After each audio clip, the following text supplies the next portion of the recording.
ఆలోచించండి.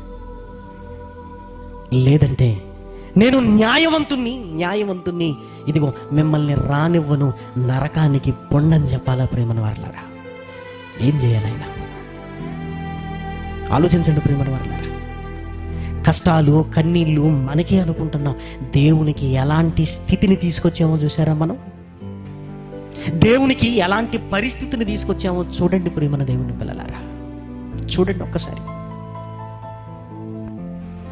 తండ్రి జడ్జి పొజిషన్లో ఉన్నాడు, కొడుకు బోన్లో ఉన్నాడు. తండ్రి జడ్జి పొజిషన్లో ఉన్నాడు, కొడుకు బోన్లో ఉన్నాడు.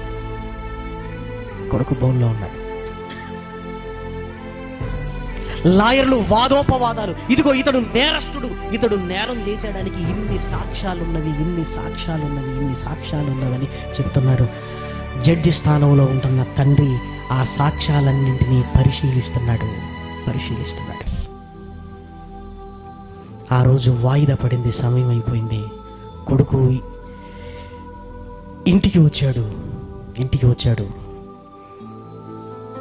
తండ్రి కొడుకుతో మాట్లాడుతున్నాడు. ఒరే నాన్న, ఇదిగో నీ తండ్రిగా నేను చెప్తున్నాను. ఇదిగో జడ్జిగా నేను తీర్పు ఇవ్వక మునుపు, ఇదిగో నీ తండ్రిగా నేను చెప్తున్నాను. తప్పును ఒప్పుకో.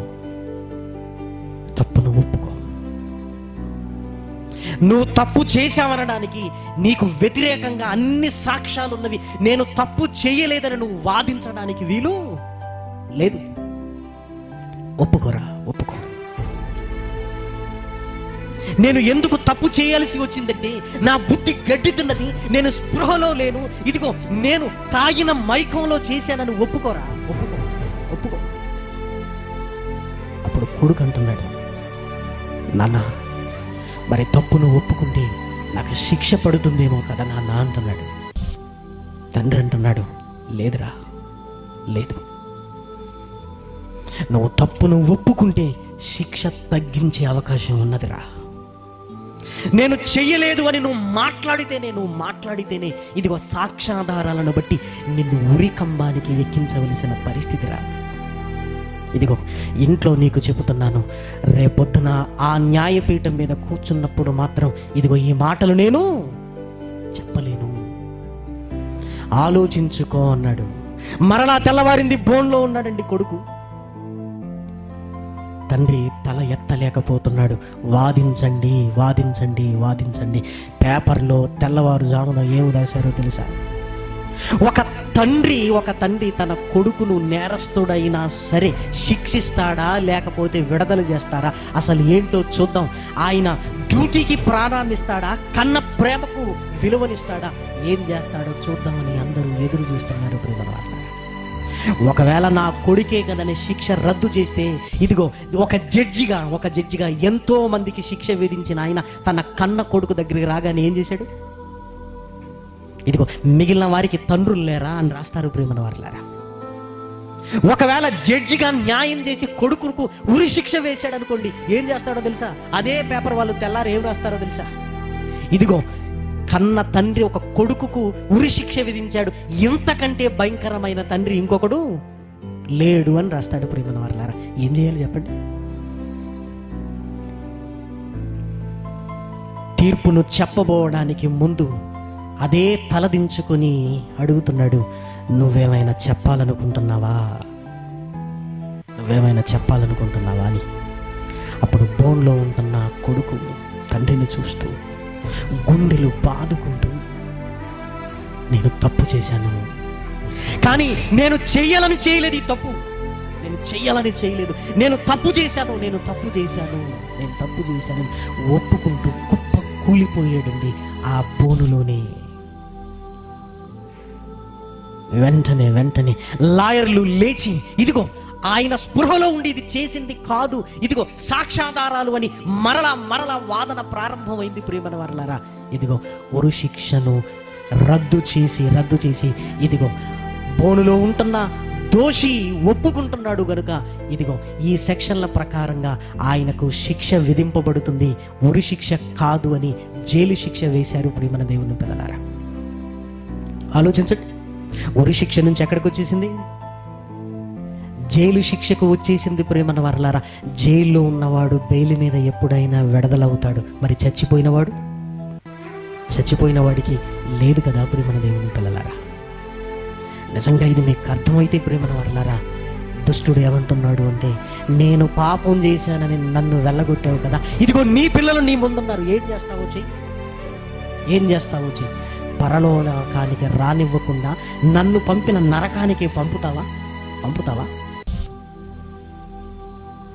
నీ న్యాయం ఏంటో చూస్తాను. నువ్వు గొప్పవాడవు కదా, నీ సింహాసానికి నీతి న్యాయములు ఆధారములు కదా, ఏం చేస్తావు చెయ్యి. జడ్జి స్థానంలో తండ్రి ఉన్నాడు, బోనులో మనం అందరం ఉన్నాం ప్రేమన దేవుని పిల్లలారా. తండ్రి ఆలోచిస్తున్నాడు ప్రేమన వారలారా. ఆలోచించి ఆయన నీకు నాకు ఏం చెప్తున్నాడో తెలుసా? ఒరే, ఒక్క అవకాశం ఉందిరా, ఒక్క అవకాశం ఉంది, ఒకే ఒక్క అవకాశం ఉంది. ఇదిగో దీన్ని మీరు వినియోగించుకోగలిగితే నేనేమైనా చేయగలను, లేకపోతే నేనేమి చేయలేనంటున్నాడు. నిజంగా ఈ రాత్రి ఏంటి ప్రభువా అని అడిగితే, ఒరే మారండిరా, ఇదిగో నీ మార్పు నా తీర్పును తిరగరాస్తుంది. నీకు మార్పు రాకపోతే నా తీర్పు మారదరా, నా తీర్పు ఇదిగో నీ మార్పులో ఉంది అని అడుగుతున్నాడు ప్రేమన వర్లారాయన. నువ్వు మారితే ఈ తీర్పు మారుతుందిరా, నువ్వు మారకపోతే తీర్పు మారదరా అంటున్నాడు ప్రేమన వర్లారా. అర్థమవుతుందా? ఎక్కడో వాట్సాప్లో వచ్చినవి, ఎక్కడో జరిగినవి చెబితే బాగా అర్థమవుతుంది. మరి నీ జీవితంలో జరిగింది చెబుతున్నప్పుడు నీకు అర్థమవుతుందా? ఆ బోనులో ఉన్నది నువ్వే. ఆయన నీకు ఒకే ఒక్క అవకాశాన్ని ఇస్తున్నాడు. ఇదిగో నేను పాపిని అని ఒప్పుకున్నాడు అంతే. నేను పాపిని నన్ను ఒప్పుకో, నేను ఇది చేయలేదు, అది చేయలేదు, ఇది కాదు, అది కాదు, నేను పాపి నన్ను ఒప్పుకోను. ఇదిగో నీ మార్పు నా తీర్పును తిరగరాస్తుందిరా. ఇదొక్కటి అవకాశం. నేను న్యాయవంతుని అనిపించుకోవాలని నాకు లేదు. ఎందుకంటే మిమ్మల్ని పోగొట్టుకున్న తర్వాత ఆ దుఃఖం నాకు వర్ణనాతీతం. అలాని మిమ్మల్ని పోగొట్టుకొని ఇదిగో నా మీద కలంకం తెచ్చుకునే వాణ్ణి నేను కాదు. దేవుడు చాలా గొప్పవాడు. యుగములకు పూర్వము, యుగములకు తర్వాత కూడా ప్రేమన వారలారా, నాకు కలంకాన్ని నేను తెచ్చుకోను. ఇదిగో మీరు నాకు కావాలి, నేను న్యాయవంతుడుగా ఉండాలి అంటే ఒకే ఒక్క అవకాశం రా మీకు, ఏంటంటే మార్పు అన్నాడు ప్రేమన దేవుని పిల్లలారా.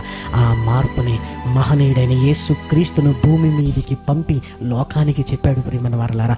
ఆయన చెప్పిన మాటలేంటో తెలుసా ప్రేమన దేవుని పిల్లలారా?